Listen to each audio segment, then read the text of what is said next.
Vamos a dar comienzo a la mesa sobre resincronización. Los moderadores agradecemos al comité organizador y especialmente al doctor Leal que nos haya invitado para moderar esta mesa. Mesa que, como he dicho, se trata de temas de resincronización. Como ayer ya se nos comunicó, la terapia de resincronización pues puede ser inefectiva hasta casi en un 30% de los casos, dependiendo de lo que consideremos el paciente respondedor, ¿no? Esta mesa pretende arrojar un poquito de luz sobre cómo podemos aumentar esa tasa de respondedores. Y sin más, damos la palabra al doctor Óscar Asensi, que va a hablarnos sobre qué posibilidades tenemos de mejorar esta terapia estimulando en distintos puntos del ventrículo izquierdo. Hola, buenos días. Realmente es una satisfacción estar aquí con todos vosotros en Sevilla. Agradecer a la organización por su invitación a participar en esta reunión. Retomando las palabras del doctor Barba, está claro que hay un porcentaje significativo de pacientes que no responden tal y como esperaríamos a la terapia de resincronización cardíaca. Son múltiples las causas que podrían justificar esta falta de respuesta. Entre todas ellas quisiera mencionar dos o destacar dos, como la implantación del cable ventricular izquierdo en un punto subóptimo en el ventrículo izquierdo o la persistencia de la contracción asincrónica en el ventrículo izquierdo a pesar de la estimulación con un cable o con una estimulación convencional biventricular. La presencia o la persistencia de esta contracción asincrónica, entre otros motivos o entre otras entidades, se ha justificado como ese menor grado de respuesta en pacientes con cardiopatía isquémica y como la estimulación desde zonas escara o zonas de conducción lenta podría reducir la capacidad de la resincronización cardíaca de modificar o mejorar esa contracción asincrónica ventricular izquierda. Y precisamente estos dos puntos serían aspectos que podrían, desde un punto de vista teórico, beneficiarse con una estimulación en varios puntos del ventrículo izquierdo.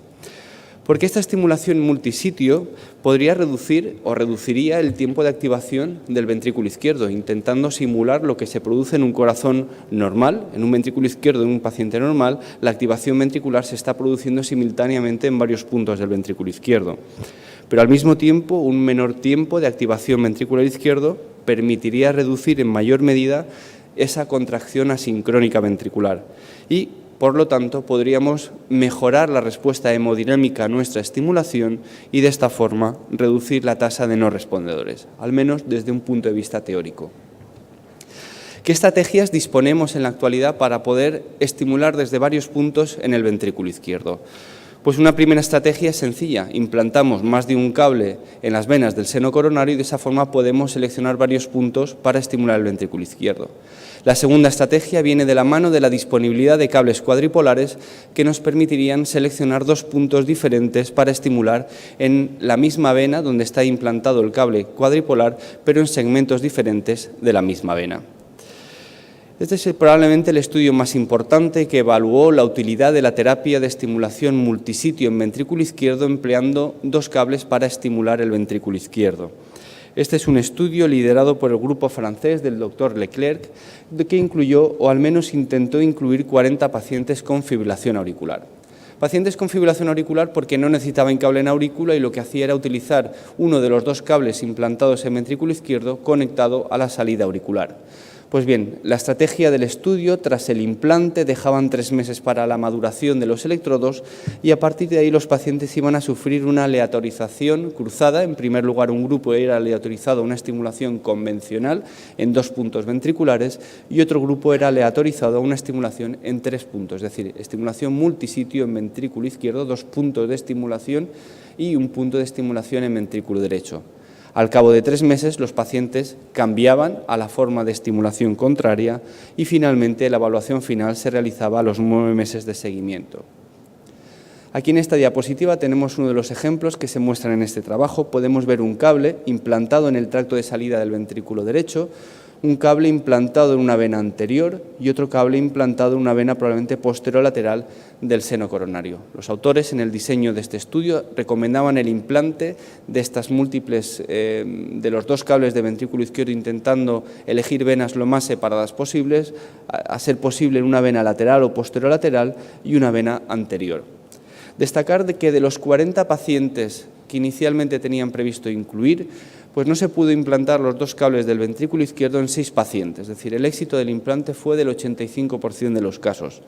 Y tras esos 3 meses de maduración de los electrodos, únicamente se pudo evaluar a 26 pacientes, porque cayeron 8 pacientes más, entre otros motivos por problemas relacionados con umbrales de estimulación con alguno de estos dos cables implantados en el ventrículo izquierdo.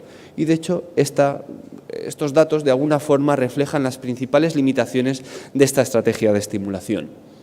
Sin embargo, en este estudio se observó cómo con la estimulación multisitio en ventrículo izquierdo se obtenía un beneficio adicional en la medida que se obtenía una reducción adicional en el volumen telesistólico del ventrículo izquierdo y un mayor aumento en la fracción de eyección del ventrículo izquierdo. Fíjense cómo durante la estimulación biventricular convencional la fracción de eyección aumentó en 3 puntos porcentuales y cómo durante la estimulación multisitio aumentó con una media de 9 puntos porcentuales.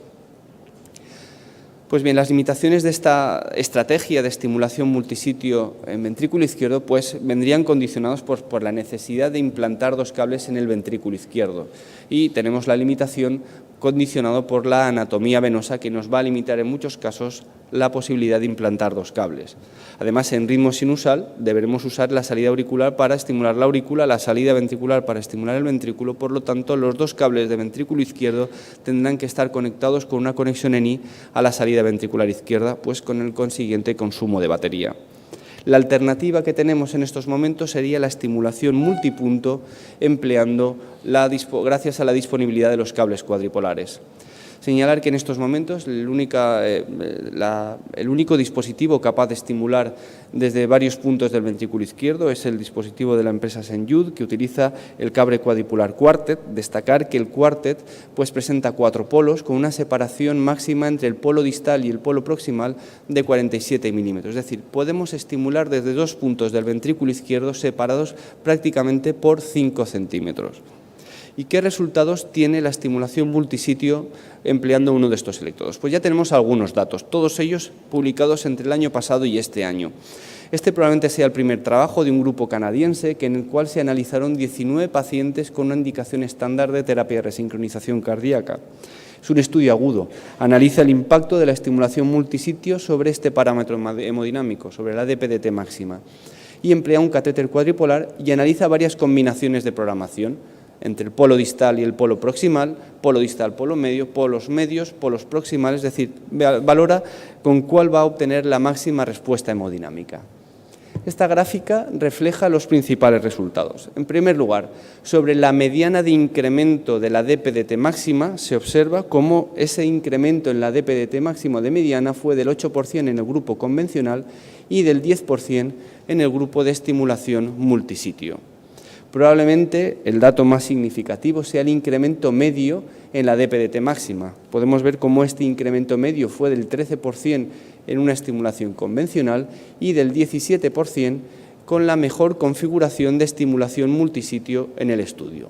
Simplemente destacar que estimulando con una configuración, estimulando simultáneamente desde el polo distal y desde el polo proximal del ventrículo izquierdo, prácticamente se obtenía el máximo beneficio hemodinámico que se conseguía con la configuración óptima de estimulación multisitio. Los principales resultados del estudio quedan reflejados en estas frases. Un 63% de los pacientes incrementaron la DPDT con la estimulación multipunto en ventrículo izquierdo. La configuración óptima para programar esta estimulación multisitio en ventrículo izquierdo varió de unos pacientes a otros, pero en la gran mayoría de los casos la configuración óptima fue aquella en la cual se estimulaba el ventrículo izquierdo desde el polo distal y desde el polo proximal. Este es el segundo trabajo y el último trabajo que les voy a mostrar, que es el trabajo más importante, el del grupo del doctor Papone, cual incluyó 44 pacientes también con indicaciones estándar de resincronización cardíaca. En este estudio se empleó un catéter cuadripolar de ventrículo izquierdo, un cable Quartet, y analizó varios aspectos que considero interesantes. En primer lugar, realizó dos combinaciones posibles de programación convencional, es decir, estimulación desde ventrículo derecho y un punto desde ventrículo izquierdo, comparando qué ocurría con la estimulación de los dos polos distales o de los dos polos proximales. También realizó dos combinaciones posibles de estimulación multipunto ventrículo izquierdo. En una estrategia estimulaba desde los dos polos con la máxima separación anatómica, habitualmente desde el polo distal al polo proximal, mientras que en la segunda estrategia lo que hacía era elegir los dos polos con la máxima distancia eléctrica. Para ello estimulaba el ventrículo derecho y analizaba la distancia a cada uno de los 4 polos del ventrículo izquierdo y elegía para estimular el polo con la máxima distancia y el polo con la mínima distancia eléctrica. Y finalmente también comparó dos secuencias de programación de la estimulación multipunto en ventrículo izquierdo. En una primera estrategia elegía una secuencia de 5 milisegundos, mientras que en la segunda elegía una secuencia de 40 milisegundos de retraso entre la estimulación desde un primer polo de ventrículo izquierdo al segundo polo del ventrículo izquierdo. Y estos son los resultados. En primer lugar, con una estimulación convencional biventricular, en un 50% de los casos, el máximo beneficio hemodinámico se obtuvo estimulando desde el par distal, mientras que en el 50% restante el máximo beneficio se obtenía estimulando desde el par proximal. Resultados que ya se han puesto de manifiesto en otros estudios que han evaluado los cables cuadripolares. Quisiera destacar el estudio cuarto de un grupo español. En segundo lugar, en relación con la estimulación multipunto en ventrículo izquierdo, destacar que en un 70% de los casos se obtuvo el máximo beneficio con la estrategia de selección de los polos distal y proximal. Y además, también en un 60% de los casos, se beneficiaron de un retraso, es decir, de una secuencia de estimulación de 5 milisegundos entre el primer polo de ventrículo izquierdo y el segundo polo de ventrículo izquierdo. Y esos son los resultados hemodinámicos. Este es un estudio hemodinámico que evaluó parámetros hemodinámicos agudos tras el implante del dispositivo. Pues bueno, como podemos ver, se obtuvo un beneficio hemodinámico adicional con la estimulación multipunto, evaluando diversos parámetros hemodinámicos, la DPDT máxima, el volumen sistólico y fíjense en la fracción de eyección del ventrículo izquierdo. Con la configuración óptima convencional, se incrementó dicha fracción de eyección en 5 puntos porcentuales, aumento que alcanzó 11 puntos porcentuales con la mejor configuración de estimulación multipunto. Destacar que en el 76% de los pacientes se obtuvo beneficios adicionales de la estimulación multipunto en ventrículo izquierdo.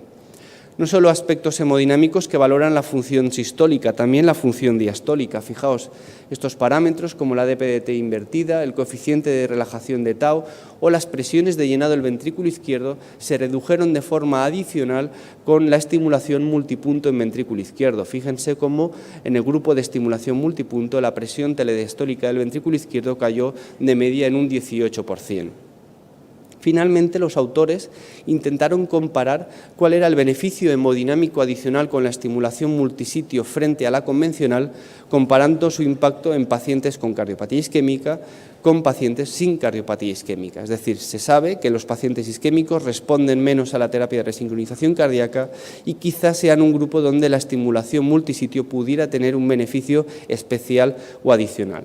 Pues bien, en este estudio agudo con pocos pacientes no hubo diferencias significativas en el beneficio hemodinámico de la estimulación multisitio en ventrículo izquierdo entre los pacientes isquémicos y los pacientes con miocardiopatía dilatada. Simplemente quería mostrarles la serie de nuestro hospital. Es una serie que incluye pocos pacientes, 8 pacientes, la mayoría con miocardiopatía dilatada, todos ellos con una fracción claramente deprimida. La fracción de eyección media fue del 24%, casi todos en clase funcional 3, casi todos en ritmo sinusal, con una duración media del QRS claramente prolongada de 160 milisegundos y la mayoría con bloqueo de rama izquierda del haz de His.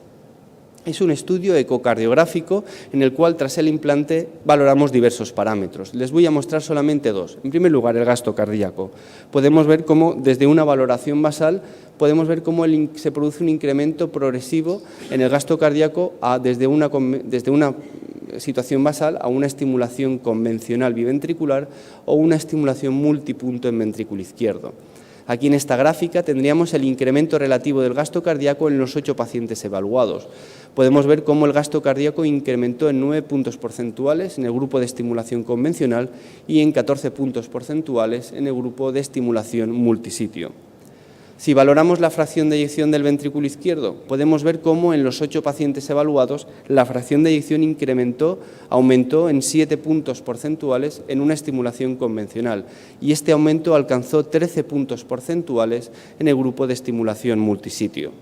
Valorando la fracción de eyección media, podemos ver cómo desde una fracción de eyección basal del 25% se obtuvo un beneficio no significativo hasta un 32% de fracción de eyección media con una estimulación biventricular convencional y, finalmente, sí observamos con solo 8 pacientes un aumento significativo en la fracción de eyección media con estimulación multipunto, alcanzando una fracción de eyección media del 38%. En esta pequeña serie nosotros observamos, por lo tanto, una tendencia a un mayor gasto cardíaco con la estimulación multisitio, un mayor aumento en la fracción de eyección del ventrículo izquierdo y, al menos en esta pequeña serie, se beneficiaron de la estimulación multisitio 7 de los 8 pacientes evaluados. Claro, hemos visto estudios que analizan el impacto hemodinámico de la terapia de resincronización cardíaca, estimulando en varios puntos del ventrículo izquierdo. Lo que queda por definir es si estos beneficios hemodinámicos se van a trasladar a la situación clínica del paciente. Es decir, si podemos realmente reducir la tasa de no respondedores con la estimulación multisitio en ventrículo izquierdo. Pues bueno, tenemos un estudio en marcha que ya está reclutando pacientes, es el MORE-CRT-MPP, tiene previsto reclutar más de 1.200 pacientes y este es el diseño del estudio. Son pacientes con indicaciones estándar de resincronización cardíaca, donde tras el implante del dispositivo van a ser valorados a 6 meses. A los 6 meses se determinará si el paciente es respondedor o no a la terapia de resincronización cardíaca, considerando respondedor aquel con una reducción superior al 15% en el volumen telesistólico del ventrículo izquierdo. Los pacientes que sí sean respondedores se excluirán del estudio y se aleatorizarán aquellos pacientes no respondedores a la terapia de resincronización cardíaca. En un grupo se activará la función de estimulación multipunto, mientras que en el otro grupo se mantendrá desactivada la estimulación multipunto. Al final del seguimiento, lo que pretende el estudio es determinar el beneficio de la estimulación multipunto, incrementando el porcentaje de pacientes respondedores a la terapia de resincronización. Simplemente para finalizar, destacar que la estimulación multipunto ha demostrado aumentar el beneficio hemodinámico sobre la terapia de resincronización cardíaca convencional. En principio, la estimulación multipunto con un cable cuadripolar mostraría ventajas sobre la implantación de 2 cables para lograr este objetivo, fundamentalmente por su mayor simplicidad. El porcentaje de pacientes que podría beneficiarse de esta estimulación multipunto en ventrículo izquierdo oscilaría entre un 65 a un 88%, según los primeros datos que vamos obteniendo.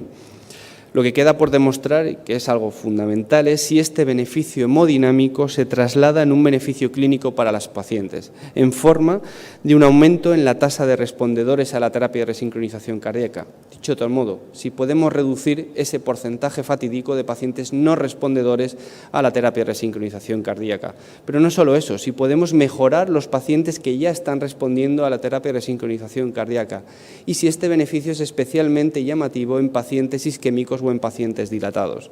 Finalmente, pues los ensayos clínicos que están en marcha están evaluando estas hipótesis y pues probablemente nos puedan responder a estas preguntas.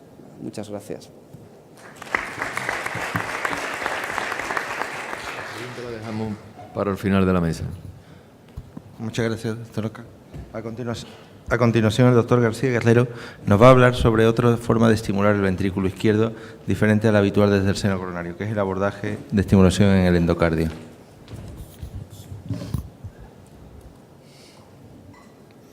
Buenas tardes. En primer lugar, agradecer al comité organizador la amabilidad de invitarme a esta reunión, en el cual me toca hablar de qué puede pasar, cómo podemos mejorar en cuanto a las expectativas de los pacientes con CRT cuando estimulamos el ventrículo izquierdo desde el endocardio.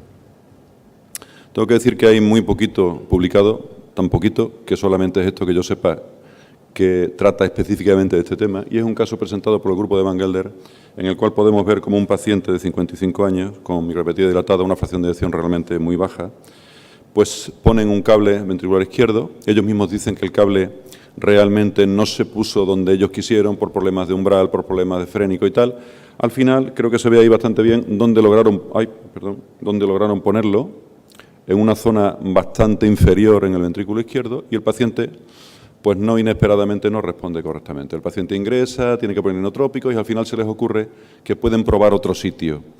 Meten un catéter de presión en el ventrículo izquierdo a través de femoral y empiezan a medir, estimulando endocárdicamente, otros sitios donde pueden estimular.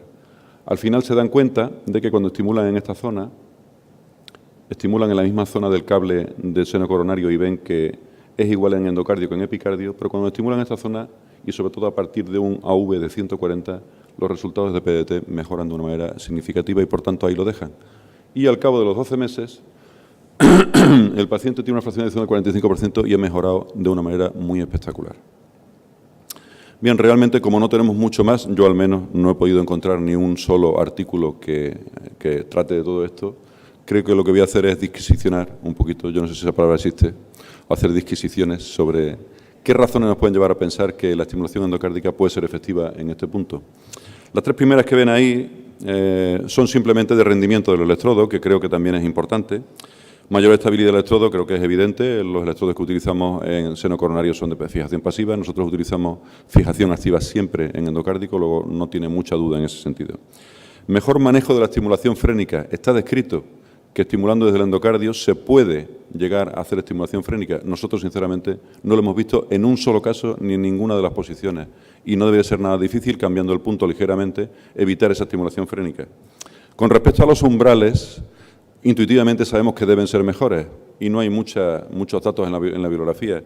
Nosotros tenemos nuestros propios datos que podemos ver aquí. Estos son nuestros pacientes, los implantados en nuestro hospital. Hay otros 4 pacientes implantados en otros hospitales donde nos han llamado a hacer implantes.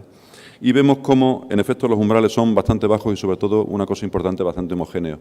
Cuando realizamos una comparación de los pacientes implantados por endocárdico y de los implantados en epicárdico en nuestro propio hospital en la misma época, es decir, desde abril de 2011 hasta del 2012 hasta abril de este año, vemos que sí hay una ligera, un 20% de reducción del umbral, pero sobre todo lo que quiero hacer constar es la menor dispersión de datos. Ven que entre 0,5 y 1 en los umbrales de endo, mientras que entre 3,25 y 0,2 en los umbrales del ventrículo izquierdo epicárdico.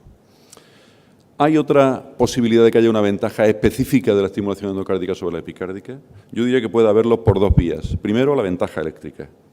Tenemos aquí este artículo publicado por Medina Rabel, creo que es bastante conocido, en el cual nos asusta con esta primera diapositiva, en la cual un paciente recién implantado de ventrículo izquierdo, pues a las pocas horas del implante empieza a hacer torsades y torsades, recibe 4 choques, desconectan, vuelven a conectar a lo largo de las horas, vuelve otra vez el paciente a hacer arritmias significativas y al final quitan la terapia por completo. Ellos hacen un estudio en algunos pacientes para ver qué puede estar pasando y se encuentran con que a la izquierda ven que la anchura del QRS desde la zona de baseline lógicamente aumenta cuando hay estimulación endocárdica sobre el ventrículo derecho, disminuye en biventricular y aumenta también en la estimulación epicárdica del ventrículo izquierdo, pero cuando vemos los QT vemos que todos aumentan en cualquiera de las 3 posibilidades con respecto al QT basal. Eso es evidentemente, y ellos lo piensan así, es un efecto de la estimulación epicárdica, que es antinatural. Lo normal es estimular desde endocardio a epicardio. En este artículo, publicado por Fish, ellos hacen un estudio en animales, en los cuales intentan profundizar en las posibilidades que tiene este hecho y se dan cuenta de que el problema está en estas células M que están en la mitad del endocardio y que tiene una llegada, el estímulo en la estimulación endocárdica mucho más rápido desde el epicardio a las células M, que son las que tienen un potencial de acción más largo y, por tanto, determinan la máxima despolarización en ese tipo de estimulación.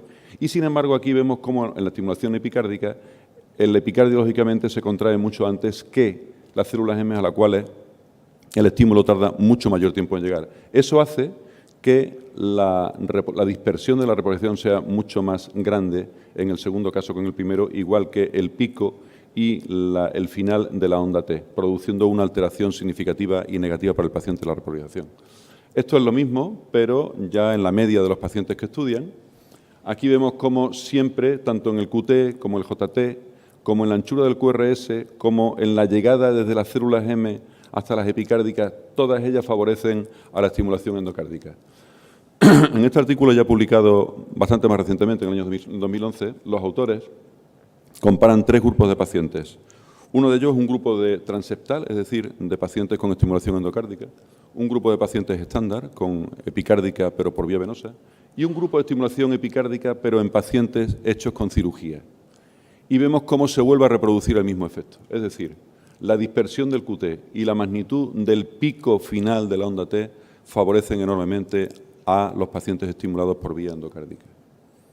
Hay otra posible ventaja, aparte de la eléctrica, que es la ventaja hemodinámica. Realmente aquí los datos son un poquito más conflictivos.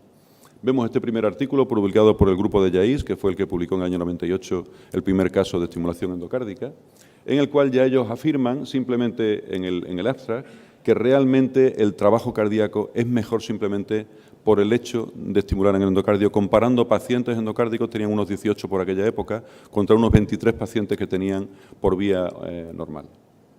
Aquí vemos cómo hacen un estudio eco en todos ellos y comparan, y vemos cómo tanto en el análisis hemodinámico eco como en el análisis de movimiento de pared, todos los parámetros, fracción de acortamiento, velocidad máxima aórtica, VTI aórtico, todos favorecen a la estimulación endocárdica, incluso cuando hacen un análisis pared por pared, tanto en la zona septal como en la zona libre.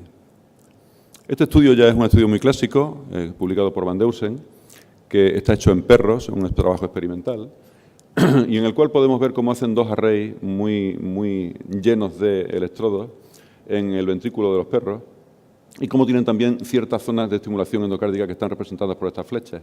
Ellos hacen luego el mapa eléctrico de cómo se comporta en unos perros en los cuales le hicieron un bloqueo de rama izquierda de tipo experimental con ablación.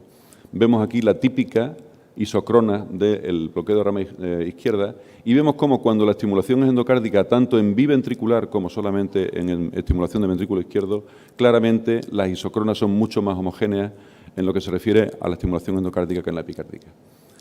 También lo consiguen demostrar cuando van a ver el tanto por ciento de mejoría en la resincronización y el tanto por ciento de incremento en el DPDT, en el cual vemos que tanto en biventricular como solamente en ventrículo izquierdo con AV óptimo o con uno también corto que hicieron de manera rutinaria, todas las cifras favorecen a la estimulación endocárdica. También lo hacen cuando ven pared a pared y también ven y estudian la estimulación endocárdica con relación y epicárdica con relación a la dispersión de la repoblación, que nuevamente, y como los artículos anteriores, favorece a la estimulación endocárdica. Sin embargo, en este artículo, un artículo publicado ya muy recientemente por Padeletti, mandan 12 pacientes que van a CRT y hacen este protocolo. Primero implantan el cable normal, el cable de ventrículo izquierdo, bien en posterolateral o en anterolateral. Después insertan un catéter de ablación en ventrículo izquierdo por vía femoral que les sirve para hacer primero la representación de Carto y después para estimular desde el endocardio. Después ponen un catéter, ponen un catéter de presión en vía femoral para hacer los loops de presión-volumen y estimulan en varias localizaciones, como vemos en sexto, en pared basal de la pared libre, pared media y, sobre todo, en la zona donde está el cable y en su contraparte endocárdica. Vemos aquí cómo los loops son mucho mejores, evidentemente, en la zona donde está el cable, en la zona endocárdica correspondiente a donde está el cable, y en la zona midventricular de pared libre, mucho peor en sexto, mucho peor en apes y en base. Pero cuando hacen la comparación entre la zona epicárdica y endocárdica contraparte de donde está el cable ventricular izquierdo convencional, se dan cuenta de que sí, de que hay una ligera diferencia, una tendencia a la mejoría por parte del endocardio, pero sin embargo no es significativa. Y por fin, y a mi modo de ver, lo más importante, que es la posibilidad de elegir el sitio donde vamos a estimular. Cuando nosotros nos metemos en un ventrículo izquierdo a través del seno coronario, sabemos que estamos totalmente determinados por las carreteras que tenemos previamente. Y lo que es peor, cuando tenemos una vena o las venas, que muchas veces no son más de 2 o 3, nos encontramos con que a veces no podemos progresar, tenemos malos umbrales, tenemos estimulación frénica problemática. Si pudiéramos elegir el punto de estimulación y si pudiéramos saber cuál es el mejor punto de estimulación, está claro que con la estimulación endocárdica en la cual podemos poner el cable exactamente donde queramos, tendríamos mucho ganado. Hoy día, y a pesar de, como decía ayer Victoria Delgado, de la jarra fría sobre la cabeza que fue el estudio Prospect, de ese año hemos progresado mucho en la comprensión de cómo es la disincronía y de qué podemos hacer para mejorar el punto mejor donde podemos estimular. Y sabemos hoy día que la pared anterior o posterior no siempre, muchas veces sí, pero no siempre es el mejor sitio. Sabemos que el mejor sitio muy probablemente es el que tiene máximo retraso mecánico y ahora veremos cómo se averigua. Y sabemos además una cosa fundamental, que es vital evitar zonas de escara o de conducción lenta porque reducen de una manera muy importante la efectividad de la estimulación. Vemos en este estudio, que está hecho por Derval, en el mismo grupo de Garrigue y de Yaiz, en el cual ya en el título dicen que la pared lateral y la zona donde llegamos por el seno coronario son raramente, dicen ellos, los mejores sitios para estimular. Estimulan a 35 pacientes enviados a CRT, hace un protocolo de estimulación de 11 puntos, ahora veremos cómo son, 9 endocárdicos, el de seno coronario y el opuesto al seno coronario, y se evalúa la respuesta hemodinámica de cada punto con el catéter en ventrículo izquierdo. Vemos aquí los puntos, que son los típicos en la zona basal, lateral anterior, sextal inferior, lo mismo en mi cavidad, en APES y además 2 puntos más que son la zona epicárdica, donde quedó el cable, y su contraparte endocárdica. Vemos aquí cómo lo hacen. Todos cables transitorios en aurícula derecha, dentro del ventrículo izquierdo para hacer la estimulación endocárdica y un cable también transitorio puesto en una vena lateral del ventrículo izquierdo. Vemos en primer lugar que a la izquierda la enorme dispersión entre los mejores y los peores puntos en cada uno de los pacientes, de los 35 pacientes. Vemos que incluso algunos de ellos, como ya sospechamos, la CRT puede ser incluso deletérea. Y vemos cómo hay unas grandes diferencias entre la mejor y la peor. También lo vemos aquí como hay una gran dispersión entre los puntos que pueden conseguir la mejor respuesta y la peor respuesta, que están totalmente esparcidos por toda la superficie del ventrículo y ni uno solo de los puntos se libra de ser el mejor y el peor punto. Aquí vemos cómo cuando ven el tanto por ciento entre el mejor, el peor y donde estamos estimulando con el cable ventricular izquierdo, vemos cómo el cable ventricular izquierdo habitualmente está, lógicamente, entre el mejor y el peor, pero las diferencias son abismales y en algunos casos son tan grandes que justificarían, lógicamente, desde el punto de vista de la DPT máxima, la mínima, la presión del pulso y la presión de final de sístole, vemos cómo realmente merecería en muchos de ellos la pena poner el punto de estimulación en el mejor sitio. Aquí tenemos este artículo ya clásico del grupo precisamente de Victoria Delgado, del grupo de Leiden, firmado por ella y por Claudia Ippenburg, en el cual podemos ver que hacen este estudio, que yo creo que ha sido, precisamente salió en el año 2008 con el estudio Prospect, y comienza a abrir, creo yo, una nueva manera de interpretar porque hay un nuevo elemento de medida que es bastante superior a los que teníamos antes. Ellos hacen 244 pacientes, determinan el sitio de activación más tardío por 2D strain con speckle tracking, se establece la concordancia o no del electrodo con el punto tardío y se analiza la evolución con remodelaje inverso y la clínica. Y podemos ver cómo esto reproduce lo que veíamos en el estudio anterior, de que las posibilidades de que el mejor punto esté totalmente, aunque está mayoritariamente en las paredes posterolateral y anterolateral, sin embargo, también un tanto por ciento significativo, que curiosamente es el 30%, están perteneciendo a otras zonas. Y vemos cómo, cuando vemos el remodelado inverso según la concordancia o no, en todas ellas favorece tanto en la fracción de eyección, volumen de final de diástole, volumen de final de sístole, en todas ellas hay una gran diferencia a favor de la estimulación en situación de cable concordante. Y vemos cuando la evolución clínica se ve contra la concordancia o no, tenemos lo mismo, una mejoría de la hospitalización por fallo cardíaco, muerte o el cuadro combinado, el punto combinado.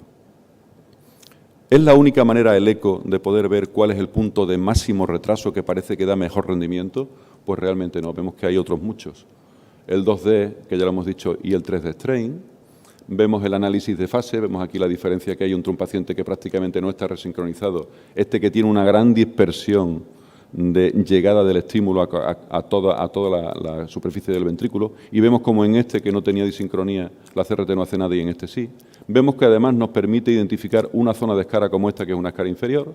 Se puede hacer, como también dijo ayer Victoria Delgado, con resonancia magnética, en el cual podemos ver cuál es la disincronía de cada una de las zonas en que han dividido el ventrículo y además la ocurrencia de una escara.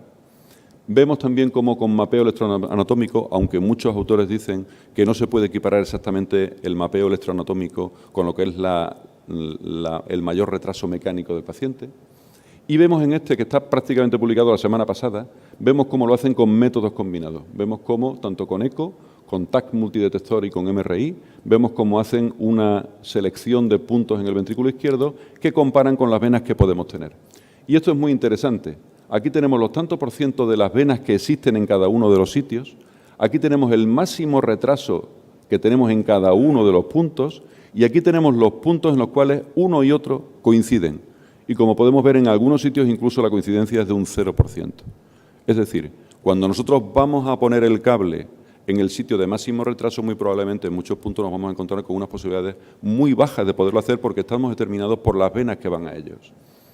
Y ya por fin voy a presentar dos estudios que creo que son muy demostrativos de que esto puede ser útil desde el punto de vista clínico. El primero es el estudio Target, que también se mencionó ayer, 220 pacientes randomizados que se evalúan por medio de 12 strain para ver el punto de máximo retraso y luego lo que hacen es que randomizan a los pacientes a estimulación guiada, es decir, el implantador sabe a dónde tiene que llevar el cable y lo va a hacer si puede, y al control en el cual el implantador va a hacer lo que hace siempre de manera rutinaria.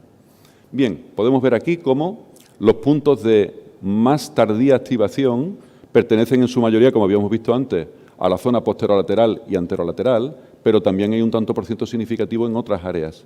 Vemos que la posición del cable se parece mucho, vemos que aquí no hay diferencia, aquí tampoco la hay, se parece mucho en un grupo y en otro grupo. Pero cuando vamos a ver si pasa lo mismo con cables concordantes o no concordantes, vemos que no, que aquí hay una diferencia significativa a favor del grupo que ya sabía dónde tenía que poner el cable. Vemos aquí que cuando vemos el remodelado inverso según grupo, favorecen claramente con respecto al volumen de final de sístole y a la fracción de eyección a los pacientes que estaban en el grupo Target. Vemos cómo no sale la diferencia de muerte, que probablemente no sea muy realista poderla realizar en este tipo de pacientes, pero sí el punto combinado de muerte o hospitalización por fallo cardíaco con referencia a los grupos Target o el grupo control, pero este análisis es muy importante. Cuando analizamos según concordancia o no concordancia, nos damos cuenta de que el efecto es máximo en la línea roja, que es el que es concordante, en mortalidad por todas las causas o en el punto combinado de muerte o hospitalización por fallo cardíaco, con una P muy significativa. Y esto es muy importante también. Cuando relacionamos la posición del cable con la existencia de una escara en el mismo punto de estimulación o no, vemos que las diferencias son amplísimas. Es decir, no es que sea muy poco efectivo, es que es casi nada efectivo poner el cable, como todos sospechamos, en un punto que tiene una escara. Este estudio es curioso, se publica en el año pasado y ellos mismos dicen en su artículo que casualmente están haciendo el estudio con el mismo diseño y al mismo tiempo que el grupo del Target, pero no se habían puesto de acuerdo previamente como es natural. Y creo que tiene algo muy importante y es que con el mismo diseño los resultados son prácticamente superponibles a los del estudio anterior, como vamos a ver. El diseño es exactamente igual, los pacientes son unos cuantos menos, randomizan a guiados o no guiados, el estudio se realiza para ver el punto de máximo retraso, se implanta el dispositivo bien en un grupo con guía o en un grupo sin guía y se determina la concordancia o no y se evalúa a los pacientes según esa concordancia y según el grupo aleatorizado. Pues volvemos a ver exactamente lo mismo, cómo la distribución de los cables es muy similar. Si acaso en apical los que tenían la guía han ido menos apical que los que no la tenían, pero volvemos otra vez a ver lo que ocurre con las concordancias. Lógicamente es mejor en el grupo que fue guiado que en el grupo que no fue guiado. Y aquí vemos los resultados de un grupo y otro grupo con respecto a si fueron guiados o no y con respecto a la concordancia o no del cable con el punto de máximo retraso. Y vemos cómo de manera muy clara y significativa desde el punto de vista estadístico favorece al grupo guiado y favorece con todavía mayor intensidad cuando estamos hablando de concordancia o no concordancia. Aquí vemos claramente las curvas, cómo se separan con una P muy significativa. Aquí vemos también, cuando hablamos de concordante o adyacente sobre remoto, vemos cómo tanto la hospitalización por insuficiencia cardíaca o muerte o la libertad de muerte, trasplante cardíaco o asistencia ventricular son claramente favorables al grupo de concordantes. Y, curiosamente, y tanto que se ha hablado y hemos discutido sobre si el hecho de resincronizar al paciente desde el punto de vista ecocardiográfico tiene alguna importancia o no, pues aquí también se ve cómo los pacientes que se resincronizan van mejor desde el punto de vista hemodinámico y clínico que los pacientes que no se resincronizan. Aquí tenemos, es bastante sencillo ver con el speckle tracking cómo se resincroniza un paciente. Aquí lo tenéis arriba. El cable era concordante Y fijaros cómo las curvas prácticamente se homogeneizan y están en la misma fase. Vemos este paciente que tenía el cable en la zona remota y vemos cómo prácticamente la misma disincronía que tenía al principio se reproduce después de la CRT, con lo cual el paciente no respondió. Pues muchas gracias.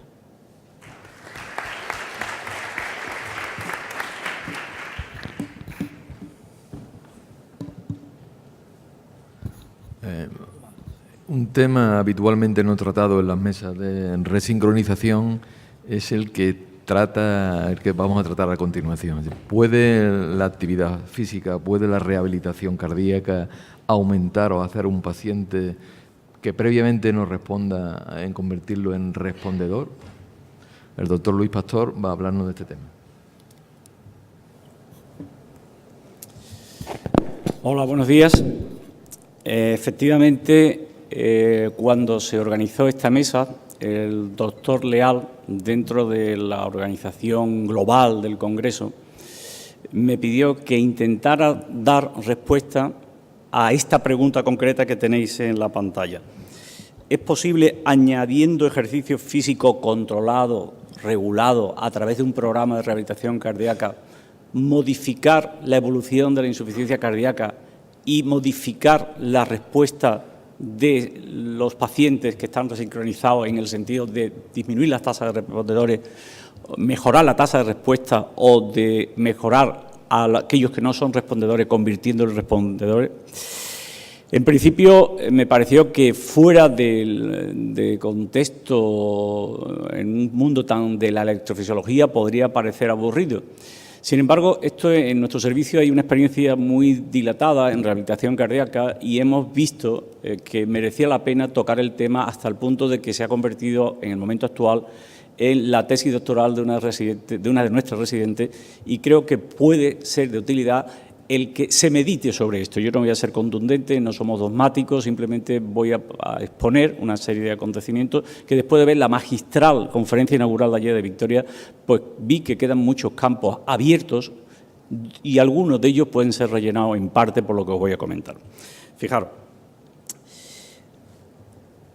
aquí tenéis una cosa que es sobradamente conocida, que son los distintos estadios evolutivo de la insuficiencia cardíaca, y lo traigo no para decir algo que sería ofensivo deciros, sino simplemente para recordaros que mientras que los estadios A, B y C estamos hablando de una afectación del músculo cardíaco exclusivamente, cuando nos venimos al estadio D, que son disfunción ventricular con síntomas refractarios a través de farmacológicos, que son los pacientes de los que estamos hablando en esta reunión, ahí es importantísimo que tengamos en cuenta que ya la insuficiencia cardíaca no es solo un problema muscular miocárdico, sino que se ha convertido en una enfermedad sistémica desde el punto de vista muscular.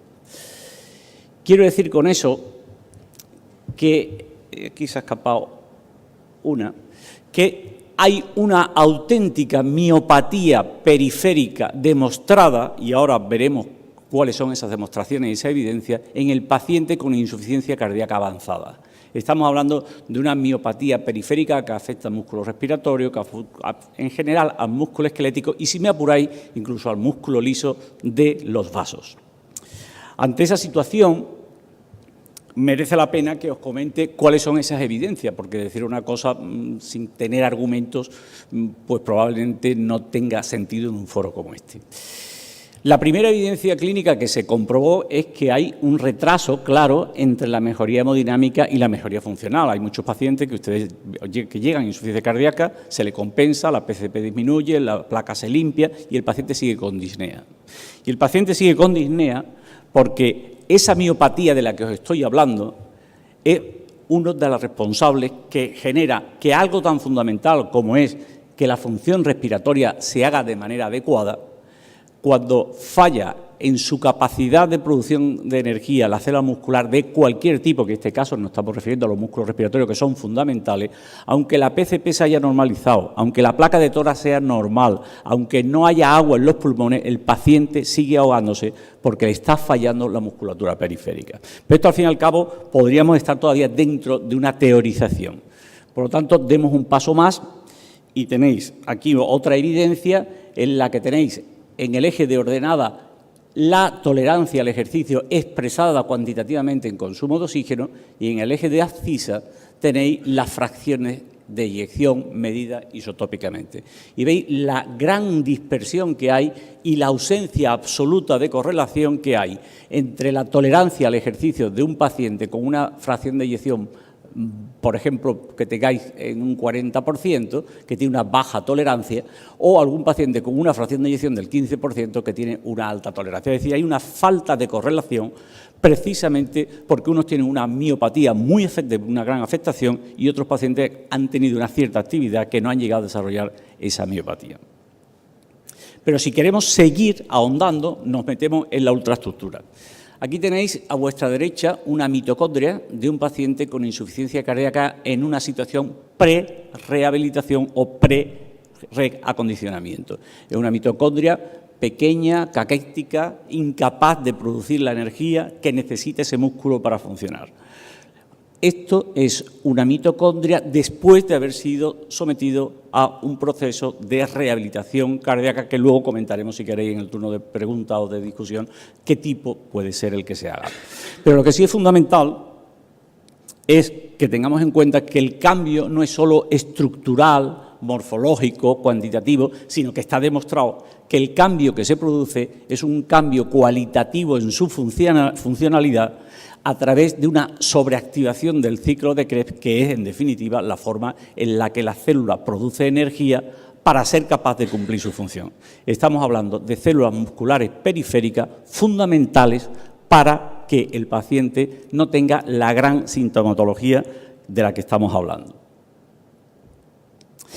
Esto está demostrado, como os comento, a nivel de mitocondrias, donde a través de biopsia muscular, generalmente se hace en el deltoide, se comprueba que hay una reducción del tamaño de esas mitocondrias, del número de esas mitocondrias, y también hay una sustitución de fibras musculares que habitualmente son de un tipo y se sustituyen por unas fibras musculares de unas características distintas, las que no voy a entrar, a la siguiente diapositiva vienen, pero no me voy a entretener, pero que no tiene capacidad funcional idéntica a las que debería tener cuando las fibras son las normales. Hay dos tipos de fibras musculares, una abundan más en el corazón sano y otra abundan más en el corazón enfermo. Las que se producen en el corazón, en el músculo esquelético periférico enfermo, cuando se producen en situación de insuficiencia cardíaca, la situación en la que nos encontramos es en el que las que debería haber disminuyen y aquellas que son patológicas aumentan, pero son funcionalmente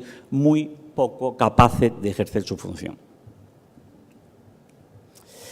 Hasta tal punto esto es así que en un Circulation del año pasado tenéis una magnífica, os recomiendo que lo leáis al que le guste el tema, una magnífica artículo o revisión del tema, en el que os he sacado esta diapositiva porque es muy gráfica. Fijaros, tenéis una balanza en la que a la hora de valorar los síntomas del paciente con insuficiencia cardíaca pone en un lado de la balanza el papel que juega la disfunción del músculo esquelético periférico y en el otro lado el papel que juega la disfunción del músculo cardíaco.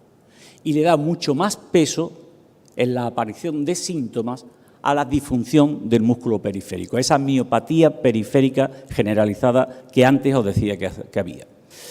Esto, y aquí no me voy a entretener, pero está sacado del mismo artículo, pone en valor la importancia del ejercicio físico en el manejo de la insuficiencia cardíaca, sin que le reste valor a ninguna de las otras terapias existentes con demostración ya de su valor. Hasta hace relativamente poco, esto se consideraba motivo suficiente, esto junto a las evidencias que os voy a enseñar ahora, para convertir el ejercicio físico, insisto, programado, dinámico, aeróbico y personalizado, repetitivo, en una indicación de clase Euro, pero con niveles de evidencia B. Esto estamos hablando de las guías previas a las actuales, que ahora os lo voy a enseñar. Esta guía es la última que hay, son las guidelines europeas del 2012, donde ya cuando se habla de las recomendaciones para el ejercicio físico, se nos convierte en una indicación clase 1 ya con niveles de evidencia A.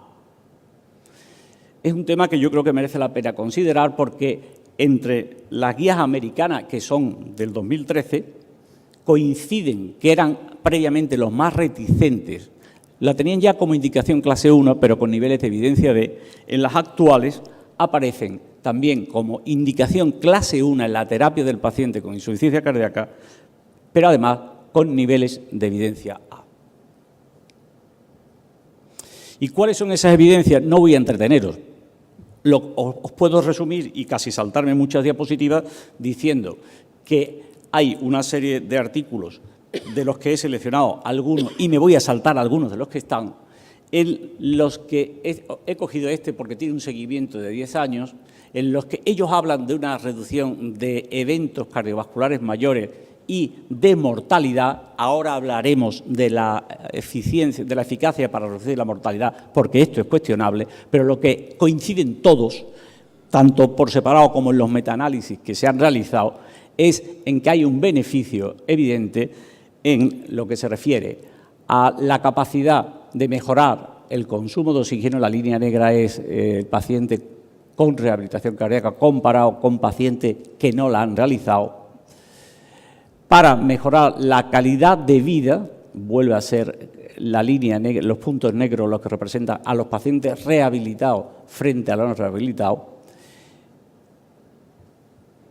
Y nos hemos saltado una que es importante porque me parece que merece una consideración en relación con algo que muchas veces he oído yo comentar al doctor Leal en nuestro servicio con respecto a la posibilidad de que después de un cierto tiempo de pacientes resincronizados que han sido respondedores puedan convertirse en no respondedores. Pues esto es importante porque fijaros que en este estudio resulta que también se evalúa la función ventricular, el efecto del ejercicio físico sobre la función ventricular. Se ve que se produce una mejoría de la función ventricular, pero precisamente el beneficio empieza a conseguirse después de los 3 o 4 años, es cuando empieza a hacerse significativo, que es precisamente cuando parece ser que algunos pacientes resincronizados empiezan a perder su beneficio obtenido con la resincronización. Luego es un tema a tener en cuenta porque es posible que pudieran solaparse los perjuicios del deterioro de lo que ha producido la TRC con la aparición del beneficio que oferta en cuanto a función ventricular la rehabilitación cardíaca o un ejercicio físico programado, si lo queréis llamar así. A nosotros no nos gusta hablar de ejercicio físico porque la rehabilitación es mucho más que ejercicio físico. Esto es una captura de pantalla del artículo, que no voy a marearos. Me voy a saltar a conciencia también. Y aquí está la madre del cordero, en tanto en cuanto salió un artículo hace tiempo que era el HF Action, que es el acrónimo del título que tenéis de abajo, en el que el endpoint primario era buscar mortalidad. Y es un estudio muy amplio, ahora veréis, un volumen muy amplio.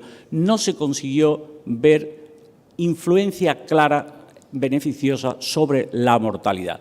Pero ese estudio ha sido, que fue un impacto pues, desesperanzador porque se pensaba que se iba a conseguir beneficios sobre mortalidad. Tenéis aquí, esto está capturado de las guías europeas últimas nuestras. Y fijaros que se hace referencia en la guía al estudio y habla de las características. Eran 2.331 pacientes con fracción de eyección inferior al 35% y en un análisis ajustado se observó una reducción del endpoint primario buscado, que era mortalidad y causas generales de hospitalización. Es decir, que sobre la mortalidad aislada no tenía un beneficio claro, pero en el endpoint primario sí. Cuando no se ajustan con respecto a factores de riesgo, no hay evidencia sobre mortalidad pura, y cuando se ajusta, sí la hay. Está en el aire, de todas formas, el que se pueda ser contundente en el sentido de beneficio sobre la mortalidad. Pero fijaros que llevamos un rato hablando y vosotros habéis venido aquí, oído hablar de la TRC y yo no he hablado todavía de la TRC. Empezamos. Fijaros, hay un estudio que es este. No hay muchos estudios, ni los estudios que hay lo hay con mucho volumen de enfermos, pero lo que hay parece bastante alentador. Os explico. Este es el estudio al que me refiero, en el que se titula La maximización de los beneficios de la resincronización cardíaca cuando se le añade una terapia con ejercicio. Y la conclusión que llega es que hay una mejoría en la capacidad de ejercicio, los parámetros hemodinámicos, la calidad de vida, etcétera, etcétera. Pero lo curioso es que veáis 2 diapositivas que son sacadas del estudio. Esta gente lo que hacen es, literalmente, coger una serie de pacientes que son candidatos a resincronización, los resincronizan en este punto, esperan 3 meses y a partir de los 3 meses los randomizan a 2 grupos. Uno, que lo tenéis en rojo, que es el que ha sido sometido a un programa de rehabilitación cardíaca, y otro que simplemente es sometido a una terapia farmacológica convencional más TRC. Fijaros que hay una diferencia significativa en el parámetro, en cualquiera de los parámetros que luego os voy a mostrar globalmente. Aquí concretamente estamos hablando en la capacidad o la tolerancia al ejercicio. Lo hay también en lo que se refiere en la caída del grado funcional que tiene el paciente. Hasta aquí están sincronizados, aquí empieza la randomización y el grado funcional baja claramente con respecto al que no es rehabilitado. No voy a ir una por una, sino simplemente en esta diapositiva, que están todos los parámetros, podéis ver que en azul tenéis representados los pacientes que tienen doble terapia, es decir, resincronización más rehabilitación, y en rojo lo que tienen solo resincronización. Y podéis comprobar que en cualquier parámetro que queráis medir hay un beneficio añadido cuando el paciente tiene un programa de ejercicio físico, incluyendo, como decía antes, la fracción de eyección. Bien, voy a ahorrarle tiempo a la mesa y me voy a hacer una pregunta. ¿Esto que estamos viendo tiene una base fisiológica o tendríamos que buscar una causa escondida para darle una respuesta a este beneficio, sobre todo sobre la capacidad funcional del paciente? Pues miren, la respuesta es muy simple, es pura fisiología. Esto era esperable que sea así y debemos trabajar sobre este concepto, porque cuando nosotros mandamos a un paciente a trasplantar, no lo hacemos por la fracción de eyección, lo hacemos por la tolerancia al ejercicio, por el estado clínico en el que se encuentra el paciente. Y eso se cuantifica en el consumo de oxígeno. Pero es que el consumo de oxígeno es el resultado de un producto que es el gasto cardíaco, que viene en gran medida, no solo, pero sí en gran medida, representado por la fracción de eyección, multiplicado por la diferencia arteriovenosa de oxígeno. Es una fórmula matemática que conocemos todos.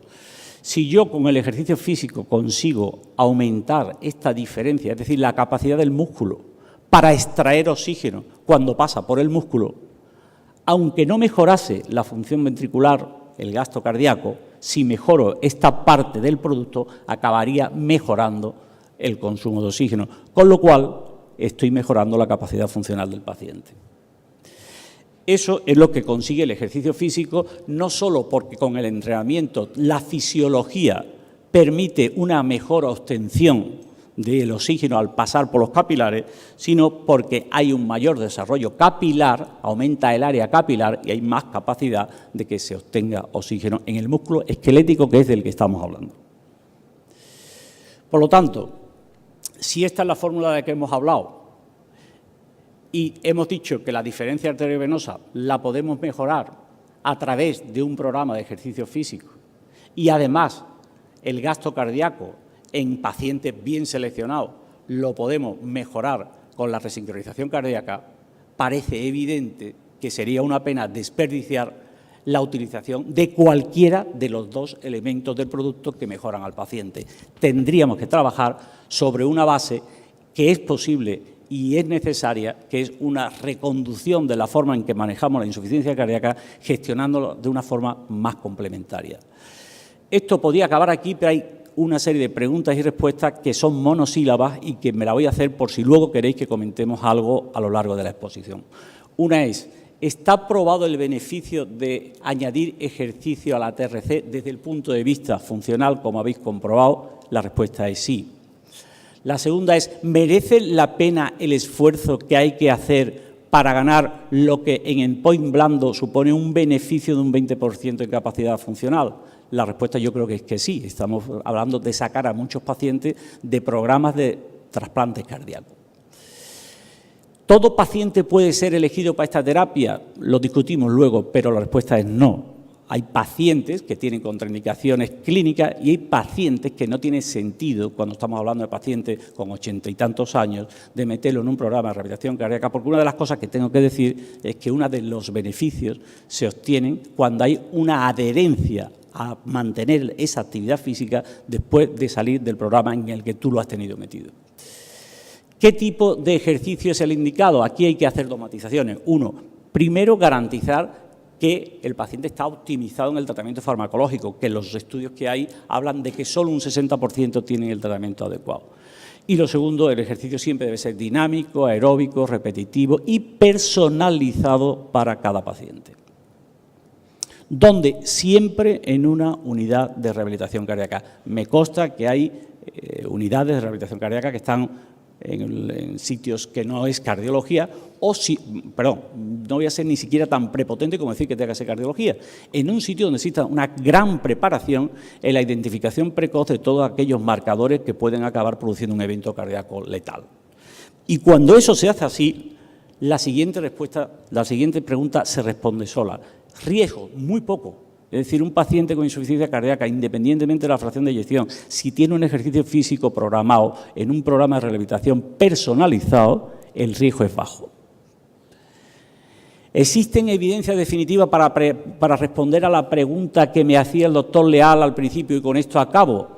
La respuesta, si queremos ser rigurosos desde el punto de vista científico, no. La respuesta es, esto me he pasado, la respuesta es que existen estudios que son pocos, que son pequeños en número, que apuntan a un beneficio clínico claro, pero que estamos en el momento adecuado y creo que en el foro adecuado para decir que se podría hacer lo que en nuestro caso está convirtiéndose en un estudio que empieza ahora a través de una tesis doctoral y que desde este momento hacemos la propuesta de que si se quiere hacer un multicéntrico apoyado o en la sección o con quien quiera individualmente la sección, estamos enteramente abiertos para colaborar con quien lo desee.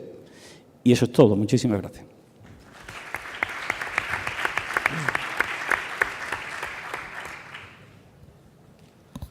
Muchas gracias. A continuación, el doctor Arzueta nos va a hablar sobre un punto que es la optimización del intervalo AV y VV. Durante años hemos gastado recursos en intentar conseguir mejoría de los pacientes con la resincronización cardíaca optimizando estos intervalos, pero ha habido una disociación entre lo que calculamos en un laboratorio en un momento concreto y lo que pasa en la vida real.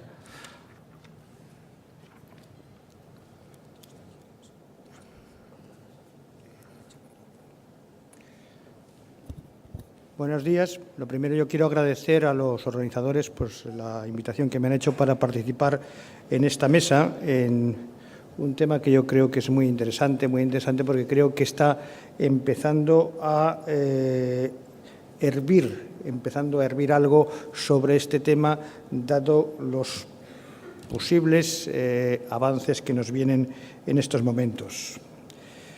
Bueno, recordarles, la resincronización yo creo que es uno de los métodos terapéuticos que ha dinamizado un poco el campo de la insuficiencia cardíaca, el campo de la disfunción ventricular severa, bien sea sintomática o no, pero tiene algunos problemas que todos conocemos. Hay una tasa de no respondedores, hay pacientes con QRS estrecho en los cuales bueno, pues hay evidencias de que la terapia con resincronización cardíaca no es eficaz. Hay pacientes que no tienen bloqueo rama izquierda, aunque tengan QRS ancho, en los cuales el beneficio es dudoso. También los pacientes con fibrilación auricular han supuesto un problema en este sentido. El beneficio existe también, pero es menor que en los pacientes que en ritmo sinusal. Hay pacientes que, bien porque estén en fibrilación auricular, bien porque tengan arritmias ventriculares frecuentes, esta historia ventricular frecuente, tienen un bajo porcentaje de estimulación. Mis predecesores ya han hablado de lo importante que es, y yo creo que este es un elemento clave para la respuesta en resincronización, la selección del lugar donde se va a estimular, bien con estimulación multipunto o buscando la mejor vena posible. Yo voy a dedicarme a una adecuada optimización del sistema. Quizás en estos momentos lo que estamos haciendo todos es con el enfermo bien después del implante o bien en los seguimientos, se programa una vez el sistema y probablemente esta forma de programación ya no se vuelva a tocar durante mucho tiempo. Y únicamente cuando las cosas empiezan a ir mal o cuando empieza el enfermo a deteriorarse es cuando empezamos a plantearnos si vale la pena o no el reprogramar el dispositivo. Porque seguimos, independientemente de todo, yo creo que esto es un número que no se ha modificado, seguimos con una tasa de no respondedores que oscila entre el 20 y el 30% según las series, y esto puede ser debido a varias causas. Primero, que estemos indicando mal, es decir, que indiquemos pacientes con QRS estrecho o que indiquemos pacientes con bloqueo de rama derecha o pacientes, por tanto, que no tienen asincronía mecánica, o que estemos indicando pacientes demasiado pasados, pacientes que ya no tienen reserva contráctil miocárdica, en los cuales poco ya se puede hacer. Y también tiene que ver, como decíamos antes, las arritmias auriculares o ventriculares. Pero donde podemos incidir más es cuando en los esfuerzos para colocar el electrodo en su sitio, a veces nos encontramos con que el sitio tiene una cicatriz, por ejemplo, una cicatriz posterolateral en los pacientes con cardiopatía isquémica, y también en la programación o en evitar la disfunción de los dispositivos. Hay múltiples formas en estos momentos, lo cual ya indica que el tema no está nada claro, de afrontar el tema de la optimización. Desde nada, es decir, dejarlo en parámetros nominales, como viene de fábrica, o hacer una optimización empírica, hasta guiarla por eco, guiarla por el QRS, y la industria, cada uno ha intentado diseñar un algoritmo específico para sus dispositivos y cada uno, lógicamente, nos ha vendido que el suyo es el mejor. Vamos a intentar ver qué hay de verdad en todo esto. Bueno, esto es un estudio, subestudio del estudio MADIS-RT, en el cual lo que se compara es el pronóstico de los pacientes en cuanto al intervalo AV programado, y se divide en dos grupos: aquellos que tienen un intervalo AV programado mayor de 120 y aquellos que tienen un AV programado menor de 120. La barra negra es el grupo control de los pacientes que no llevaban un resincronizador. Como vemos, los pacientes que tienen un intervalo AV programado menor de 120 milisegundos tienen mejor pronóstico en cuanto al endpoint primario del estudio, la tasa de remodelado también es mayor. Quiere decir que el intervalo AV corto parece que ofrece ventajas sobre los intervalos AV programados más largos. Cuando nos vamos a los intervalos VV, la cosa está menos clara. Esto es un estudio que compara intervalos VV no programados, es decir, de cero, con intervalos VV programados, en los cuales vemos que el beneficio que se obtiene con la programación de los VV es modesto. Quiere decir que, pues este tema parece que está menos claro que la programación del intervalo AV. Y, como en todo en la vida, pues tenemos un metaanálisis. Este metaanálisis lo que nos dice, tanto comparando también intervalos AV o intervalos VV, es que el efecto es absolutamente neutro, tanto para el intervalo AV como para el intervalo VV. Quiere decir que algo estamos haciendo mal o lo estamos haciendo pocas veces. Probablemente lo estamos haciendo pocas veces. Bueno, existen otros métodos como les decía antes, de optimizar los pacientes. Este es un estudio del grupo de Josep Brugada, que lo que hace es optimizar el paciente basándose en el QRS. Se hace una cosa muy parecida a la que nosotros hacemos también habitualmente en nuestro hospital, y bueno, dice que es un método que puede ser útil para optimizar a los pacientes, y de todas formas es mucho más sencillo que la que por eco. Es menos costoso, exige menos tiempo y es mucho más accesible.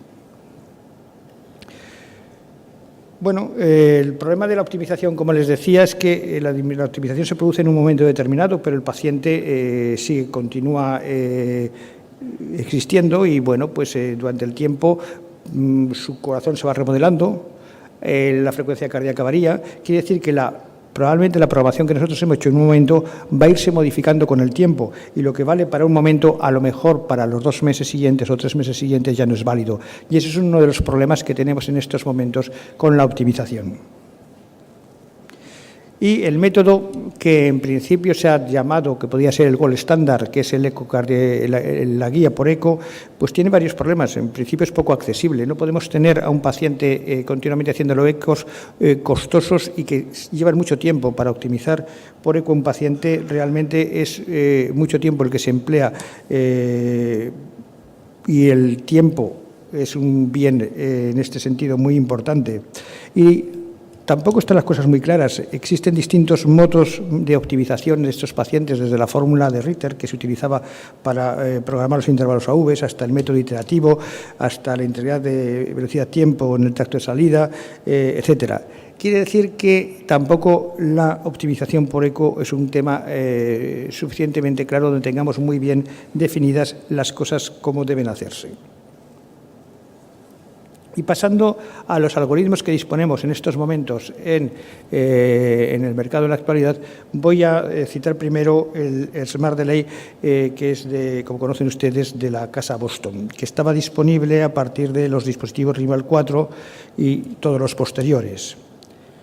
Como saben, el Smart AV funciona para programar el intervalo AV. Se hace tarda aproximadamente un tiempo de 2,5 minutos en hacer la programación y hay que validar manualmente la programación por el usuario. Bien, hay un estudio que es el estudio Smart AV que se aleatorizó a los pacientes a 3 brazos. Uno, programación empírica, otro, programación guiada por eco y, por último, el tercero, la programación guiada por el Smart AV. El endpoint primario principal fueron cambios en el volumen telesistólico y lo que hubo en el estudio es que no hubo cambios significativos en ninguno de los 3 brazos. Todos conocen también otro algoritmo que está en estos momentos en el mercado de la casa St. Jude, que es el sistema QuickOp, que está disponible en los dispositivos, tanto marcapasos como desfibriladores de esta casa comercial, y mide automáticamente los intervalos AV sensados estimulados y los Vs, tarda aproximadamente 90 segundos y nos dice una programación que nosotros podemos aceptar o no.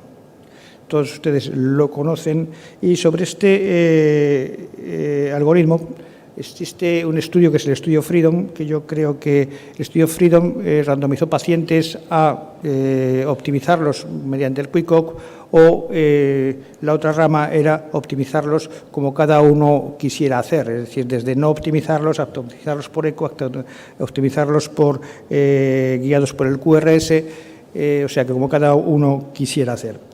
Este estudio incluyó más de 1.000 pacientes, fue referido en 2010 en un congreso en el año 2010 y que yo sepa no ha sido publicado todavía. Los resultados de este estudio fueron que QuickOp era exactamente igual que optimizar a los pacientes de cualquier otra manera. Lo que pasa es que como de cualquier otra manera eran de maneras diversas, pues es muy difícil analizar los resultados de este estudio.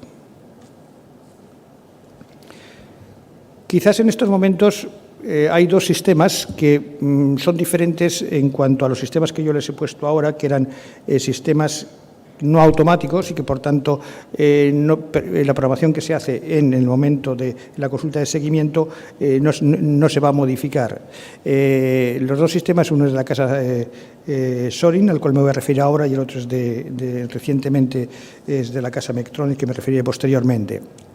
El de la casa Sorin se basa en la tecnología de SonRip-Tip, que es un electrodo que tiene un sensor hemodinámico en la punta del electrodo, que en estos momentos está en el electrodo de la aurícula. Esto no siempre fue así. Al principio este electrodo estaba alojado en el cable ventricular, ahora está alojado en el cable auricular. El sensor lo que está detectando son las vibraciones del miocardio y, por tanto, detecta el ruido, la señal que produce el cierre que produce el primer ruido cardíaco, que se correlaciona bastante bien con la DPDT. Como digo, es capaz, por tanto, en relación a cambios en el cierre de las válvulas auriculoventriculares, pues es capaz, por tanto, de ir optimizando en relación a estos cambios. Hace una programación semanal, esto ya es una cosa diferente, hasta ahora teníamos programaciones presenciales, a esto ya el sistema automáticamente va a hacer una programación semanal probando 64 combinaciones en reposo y probando 5 combinaciones también en ejercicio. Con este sistema se realizó el estudio CLEAR. El estudio CLEAR fue un estudio simple ciego, multicéntrico, europeo, que incluyó a 268 pacientes con indicación de resincronización que se comparaban bien este sensor o optimización según la conveniencia de cada investigador. Lo que sí vimos en este estudio es que la tasa de respondedores era estadísticamente significativamente mayor para el grupo del sensor, para el grupo de SONRIT, del 76% versus el 62% en el grupo control. Pero yo creo que hubo una conclusión más importante todavía que esta, que independientemente del grupo en el que estuviesen, si agrupamos a los pacientes en cuanto a número de optimizaciones, aquellos que tenían mayor número de optimizaciones tenían mejor pronóstico que los que tenían menor número de optimizaciones. Mejor pronóstico con una reducción de riesgo de un 54%, para un endpoint combinado de mortalidad y hospitalización por insuficiencia cardíaca. O sea, quiere decir que la optimización vale, que cuanto más frecuente es mejor, pero que evidentemente con los sistemas que teníamos hasta la actualidad esto no era posible. Y en la actualidad estamos realizando un estudio multicéntrico, que es el estudio RESPONSE-RT, que lo que intenta es comparar este sistema del SONRIT con la optimización guiada por ECHO. En él están participando estos países que ven ustedes en la diapositiva, y la representación en España en estos momentos es para las tasas de implantes que tenemos en nuestro medio es relativamente buena, que vean ustedes la tarta española, en estos momentos es el 15% de los pacientes metidos en el estudio. En el momento de esta diapositiva, cuando tuve esta diapositiva, había 107 pacientes incluidos. En la actualidad hay 125 pacientes incluidos dentro de nuestro país. Y el sistema que también hace optimizaciones dinámicas es es un sistema de Medtronic que se basa en un axioma, que la estimulación aislada del ventrículo izquierdo es superior a la estimulación biventricular cuando la conducción AV es normal y cuando la frecuencia es inferior a 100.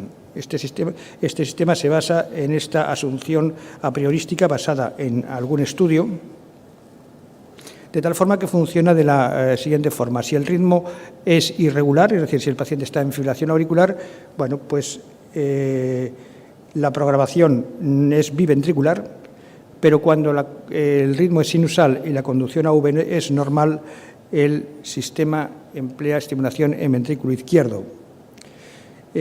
Cuando la conducción AV está prolongada o cuando la frecuencia superior pasa por encima de 100 latidos por minuto, pasa automáticamente a biventricular.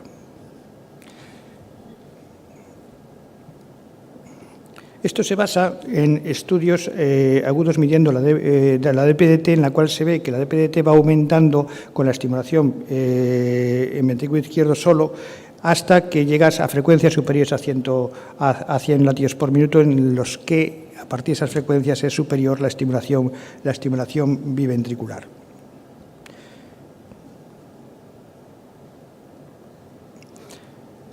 Evidentemente, para este método, como para todos los que tenemos en estos momentos en marcha, necesitamos más estudios. Y para concluir, les diré que el modo de optimización de los dispositivos de sincronización cardíaca continúa siendo un problema no resuelto en la actualidad y que no existe un método universalmente aceptado como el gold estándar. Probablemente los nuevos métodos con optimización frecuente, no solo en reposo, pueden mejorar los resultados obtenidos hasta ahora con los sistemas y algoritmos utilizados que, como hemos visto en las diapositivas anteriores, son bastante poco alentadores. Pero, evidentemente, para todo esto habrá que demostrarlo con futuros estudios, unos que ya están en marcha y otros que habrá que realizar. Muchas gracias.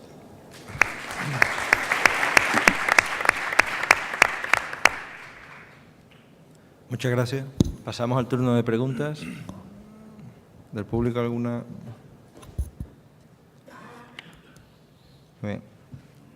Quería preguntar al doctor Oscar, la estimulación multipunto parece muy atractiva para mejorar o intentar reducir la tasa de no respondedores. Se parece que los isquémicos teóricamente podría ir mejor, o en pacientes con zonas de conducción lenta. ¿Piensas que hay algún QRS ancho que especialmente se pudiera beneficiar de esta estimulación multipunto dentro del bloqueo de rama izquierda o el trastorno de conducción intraventricular?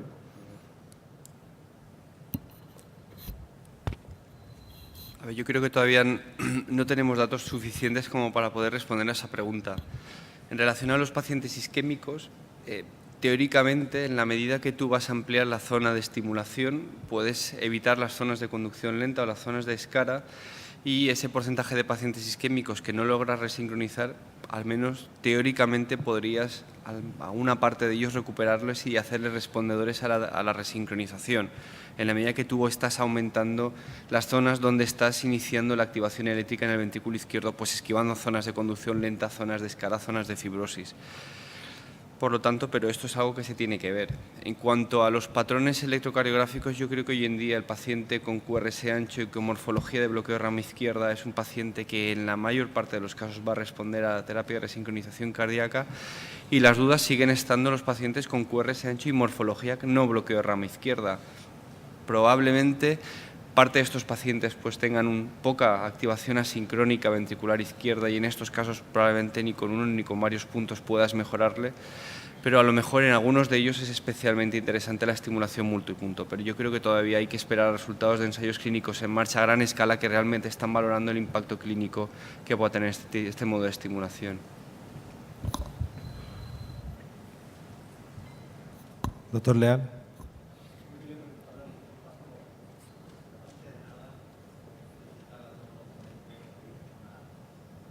Unas presentaciones magníficas. Y quería preguntarle al doctor Pastor, los pacientes que nosotros resincronizamos deben estar en situación estable, clase 2, 3 habitualmente en situación estable. Tú has puesto una serie de limitaciones a la rehabilitación cardíaca. La mayor parte de nuestros pacientes no deben de tener esas limitaciones, no deben de tenerlas. Yo te pregunto, ¿todos los pacientes que se implanta un dispositivo de CRT podrían mejorar significativamente con la rehabilitación? Futurismo puro, porque no está hecho. Desde un punto de vista conceptual, la respuesta es sí. Lo que yo he querido lanzar el mensaje de unas ciertas limitaciones, porque las que hay ahí son limitaciones clínicas, trombos libres móviles, situación de arritmogénesis fácil, es que te está limitando que no vas a poder, no es que esté contraindicado, es que no vas a poder porque va a empezar con la arritmia al minuto de empezar a hacer ejercicio. Situaciones de miocarditis aguda, eso son contraindicaciones formales para el ejercicio físico. Conceptualmente, en la medida en que tú consigas mejorar esa miopatía periférica con el ejercicio físico, que mejora, evidentemente el paciente debe mejorar. Pero el mensaje que yo quería transmitir es que la limitación física que tenemos es real. Entonces, hay que seleccionar pacientes en los que el beneficio sea máximo.